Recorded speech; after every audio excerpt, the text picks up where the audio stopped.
I think as a songwriter, there is that urge to connect. There is that urge to say, like, this is how I feel sometimes, and then have fans say, oh my God, like I feel that way sometimes too. And I think a documentary, if you are open enough, you can connect with people. I tell you that you'll never find another like me. Being in the studio that was some of my favorite stuff that we filmed. That was the first time I've ever had a camera crew in the studio. It's always been really off limits. It was actually amazing having you in the studio because like we'd finish writing a song and like a sound guy would be like, that's a really good song. I'd be like, right. Thank you. Actually, we never get this in the studio. Nobody ever is like, hey, no, that's a good one. Right. Keep going, keep going. I just honestly had no idea how it would affect the creative process. We ended up with you in the studio writing songs like Me and The Man. Hey, then I'd be the man, I'd be the man. That is a concept I've thought about for so many years, but I just always thought like, I wanna say it in a way that's like a satire and that's kind of funny, but it's also making a very serious point. I think when I hit on this idea of like, if I was a man, I'd be the man. Like, you guys would think I was so cool if I was doing this stuff and I was a guy.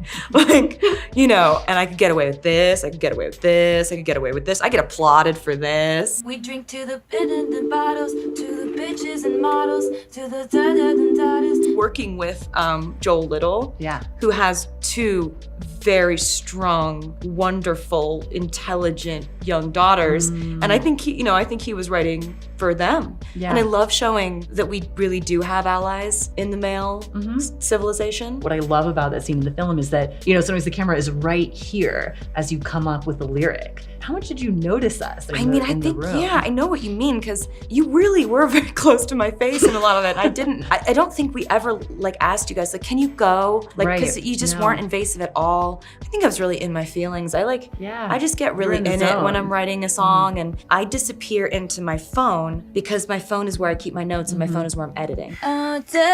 Lead the field and know I found someone to commit to. Every time I wake up in the middle of the night, or every time I think of a title, or every time I think of a common phrase and flip it, I love doing that. I'll put it in my notes, but yeah, there's a real speed to it too. Like it seems like writing a song has a kind of dynamic where you go, and you kind of have to keep going for many hours, a lot of the time until it's done. Yeah, I have to do that. Everyone's different with their writing. A lot of people are stop, start. I know people who will write a verse for one song and decide to just put it on another song. Or like, I like this chorus, but I like it with this pre-chorus from this song. And I'm like, I've never done that once. I kind of have to capitalize on the excitement of me getting that idea and see it all the way through, or else I'll leave it behind and I'll just assume it wasn't good enough. Baby, that's what's gonna be. Holy shit. Oh my God, did we just do like this whole verse and chorus? The ideas are my favorite part of of everything that I do. That moment where you're like, oh, I know what it's called. Or you're like, I know what the hook is now. And there's one point in the movie where you actually see on your face, you go like, because you have an idea, you get to see it. Took the money in the bag and I stole Took the money in the bag and I stole the keys. That was the last time you ever saw me. I remember when I used to get an idea when I was 12 years old in my room. I'd first get an idea and I'd be like, yes, idea. And then I'd get this like fear and almost sorrow that no one was ever gonna hear it. I'm never gonna get to make this into something. It's just mine, and like there's something cute about that, but like I wanna make something. Getting to capture on films, you know, getting an idea, that's one thing that I'm glad I'll have forever. I'll always have kind of a memory of when that idea happened. I'd never had that before. Anyway, it's good that we both get to make things now. We're so lucky.